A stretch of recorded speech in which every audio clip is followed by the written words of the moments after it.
Dan kita simaknya adalah pengacara Brigadir Yosua Huta Barat, Kamarudin Simanjuntak berikut ini. Kami sudah datang pagi-pagi, bahkan saya jam 8 sudah di sini. Karena belum ada aktivitas jam 8, saya ke hotel Kaisar tadi, balik lagi ke sini.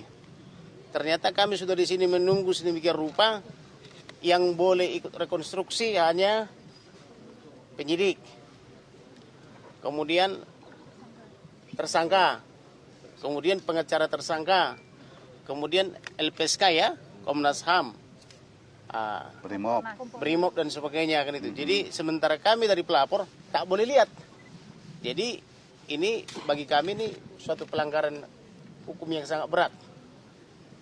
Tidak ada makna daripada equality before the law itu. Jadi entah apa yang mereka lakukan di dalam kami juga tidak tahu. Jadi daripada kami hanya duduk-duduk saja tidak ada gunanya, mending kami pulang. Alasannya apa, Pak? Ya alasannya pokoknya. Jadi tadi di Retipidum pokoknya pengacara pelapor tak boleh lihat. Seharusnya apakah boleh lihat, Pak? Harusnya boleh lihat Di untuk law transparansi. Di law itu apakah memang boleh lihat? Gitu, Harus dong. korban? Karena kan kita korban, pengacara korban. Kita kan pengacara korban, harusnya boleh lihat. Apakah itu betul apa tidak kan begitu. Tetapi tadi di Retipidum pakai acara pokoknya tak boleh lihat.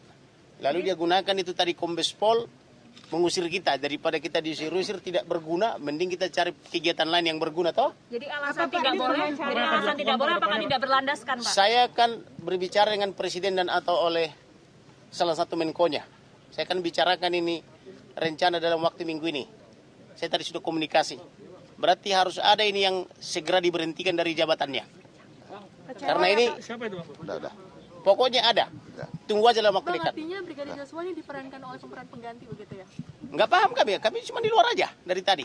Bang, Tidak ada informasi sedikit pun, Pak? Nggak ada. Bang, berarti Kami tadi cuma di pintu aja begini-begini. Ngelihat aja nggak bisa. Jadi daripada kita macam tamu tak diundang, mending kita pulang toh. Bang, berarti pengusiran ini tidak berlandaskan hukum apapun ya, Pak? Ya tidak sesuai hukum acara. Kecewa ya, Pak? Kecewa ya. Silakan dengan rekan saya. Ini kan kalian kan selalu memberitakan di mana-mana ya. Transparansi gini ya. Prek ya. Lihat aja dari cara masuk sampai ke dalam. Lihat transparansi, ya kan? Kan kalau kita mau bicara perspektif keadilan kan biasanya kan keadilan korban, ya kan? Terus kami ini kan pengacara korban. Masa kayak begini? Kok seolah-olah transparansi itu hanya milik Komnas HAM, LPSK, Brimob, Mabes Polri, Polda, korban enggak. Karena itu kita harus terus memperjuangkan ini, ya. Kalau rekonstruksi nggak transparan kayak begini, ini artinya apa? Kan omong kosong semua ini bla bla bla bla bla bla bla bla ya. Omong kosong semua ini. Jadi kalau ditanya hukum, tanya hukum yang ngomong transparan itu, akuntabel itu apa? Apakah akuntabel itu nggak ke publik dan nggak ke korban? Apakah cara begini mereka memperlakukan kami? Ya, saya nggak mau pendekatannya normatif-normatif. Kita yang konkret-konkret aja lah. Ya, transparansi, keadilan publik mau di mana ini kalau kayak begini? Ini kan artinya saya kalau polisi mengorganisir Brimob, mengorganisir penyidik-penyidiknya, saya bersama dengan kalian harus mengorganisir rakyat supaya ini transparan. Karena biasanya kalau ditekan sama rakyat, baru kita ngomong transparan. Langkah selanjutnya yang melarang ini? Ya langkah selanjutnya kami pulang karena kami nggak mau jadi pelengkap penderita. Seolah-olah nanti kami jadi bagian dari skenario-skenario ini yang omong kosong. Ini untuk yang kedua kali. Kalian ingat ya, di sini mungkin ada yang hadir nggak? Saya kan prarekonstruksi di sana. Prarekonstruksi itu kan omong kosong kan? Saya masih bisa masuk ke dalam. Sekarang rekonstruksi katanya, berkasnya katanya udah dikirimkan. Apakah ini bukan artinya mencari simpul untuk deal bagaimana cara jalan keluar dengan judul mempercepat proses? Sementara proses bonsai, ya kan BAP yang tidak jelas. Jadi ini jangan sampai salah orang dan peradilan sesat. Ya, kita ngomong transparansi keterbukaan ini supaya kita menghindari salah orang dan peradilan sesat. Makanya keadilan publik harus diperjuangkan. Tapi kalau kayak begini, apa yang mau kita perjuangkan? Satu-satunya jalan adalah tinggal kita dan rakyat harus berjuang supaya ini transparan dan keadilan publik bisa dilakukan. Jadi daripada kami nanti marah-marah, lebih baik kami pulang dan mengamati saja, ya kan? Transparan itu ternyata sama seperti si Polan yang ada di dusun di Papua, atau si Mansur yang ada di ujung sana di desa, yang harus nonton TV, kalau dia nggak punya TV, dia mendengarkan radio. Daripada seorang Komarudin dan seorang Johnson Panjaitan dan tim yang katanya melapor pasal 340, yang katanya sudah diperiksa sebagai saksi pelapor, yang katanya dilibatkan, yang katanya permintaannya sudah diterima, ya diperlakukan kayak begini.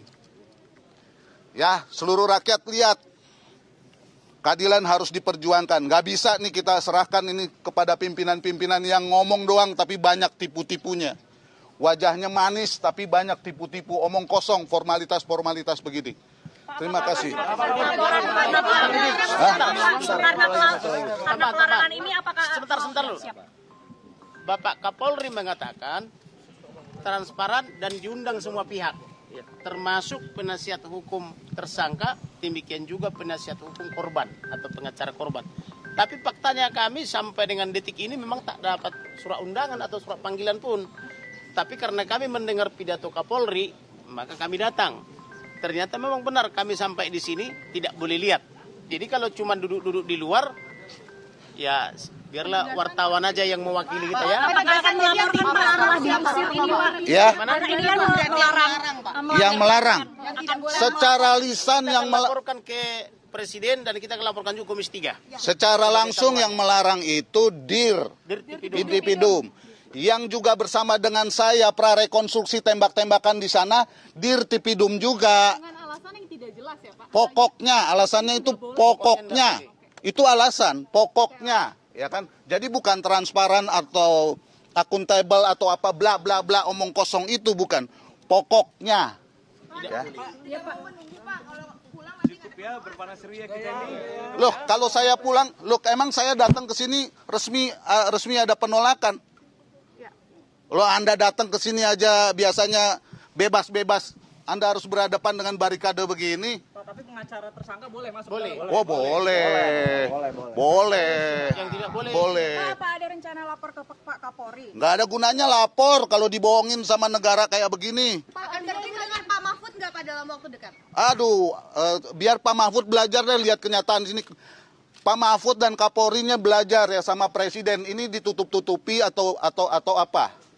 Tadi Pak Kamarudin menyatakan akan melaporkan ke Segera. Komisi 3. Segera. Nah itu kapan? Kita akan segera laporkan ke Presiden, kepada Komisi 3 dan kepada Menko.